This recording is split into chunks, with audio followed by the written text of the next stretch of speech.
Shalom dan puji Tuhan saudara atas kebaikan Tuhan pada setiap kita sehingga pagi ini dengan izin Tuhan kita boleh bangun dengan tubuh dan sihat, pikiran cergas dan semangat yang berkobar-kobar untuk melayani Tuhan. Untuk memulai renungan kita, mari kita berdoa. Bapa di surga, terima kasih atas kebaikan-Mu karena bersama dengan kami sementara kami mendengar mempelajari firman Tuhan. Dalam nama Yesus kami berdoa. Amin. Saudara-saudari yang dikasihi dalam Kristus, tajuk renungan kita pagi ini ialah pada saat kita diganggu.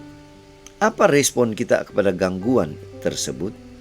Firman Tuhan dalam Matius 19 ayat 13 mengatakan, lalu orang membawa anak-anak kecil kepada Yesus supaya ia meletakkan tangannya di atas mereka dan mendoakan mereka. Akan tetapi murid-muridnya memarahi orang-orang itu.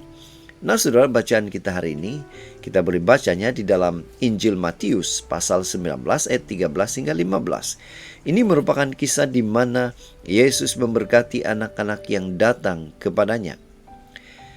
Ilustrasi. Dalam satu kebaktian, sementara khotbah sedang berlangsung, dengan tiba-tiba seorang anak kecil berlari menuju ke arah mimbar. Semua mata pun tertuju ke arah mimbar karena ingin tahu apa yang dilakukan oleh pastor yang sedang berkhotbah tersebut. Anggota menyangka pastor gereja akan marah, tapi dugaan mereka meleset. Setelah memberi isyarat kepada para diakon agar mereka tetap duduk di tempat masing-masing, si pastor dengan tenang menghampiri anak kecil itu, mengusap kepalanya, lalu menuntunnya menuju ibu bapanya sedang kelihatan berjalan ke mimbar untuk menjemput anaknya. Setelah keadaan tenang, barulah si pastor meneruskan khotbahnya, seolah-olah gangguan dari anak kecil tadi tidak pernah terjadi. Saudara, kembali kepada bacaan kita pada pagi ini. Yesus juga pernah menerima gangguan dari anak-anak kecil.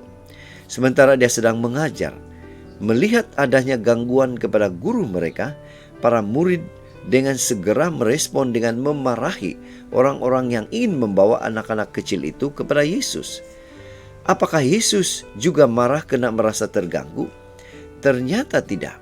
Yesus dengan sabar menerima anak-anak itu, lalu menumpangkan tangannya untuk memberkati mereka.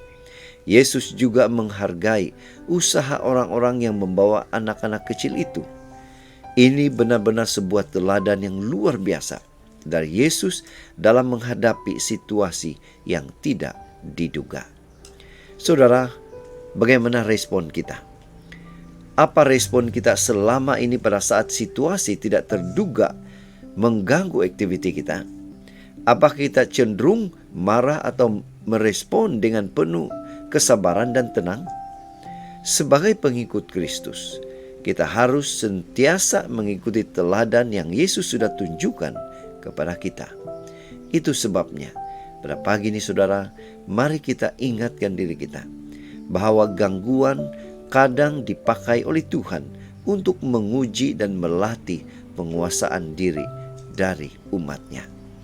Inilah doa dan harapan kita saudara. Mari kita bersyukur, mari kita berterima kasih kepada Tuhan karena Dia memberikan kita kekuatan, kemampuan untuk boleh atau tetap bersabar dan tenang dalam menghadapi gangguan dalam kehidupan. Mari saudara, kita tetap setia, tetap semangat, tetap positif, dan tetap sihat sampai Maranatha. Tuhan memberkati kita. Mari kita berdoa. Bapa Surgawi, terima kasih karena memampukan kami menghadapi apapun gangguan yang hadir dalam hidup kami. Dalam nama Yesus kami berdoa. Amin.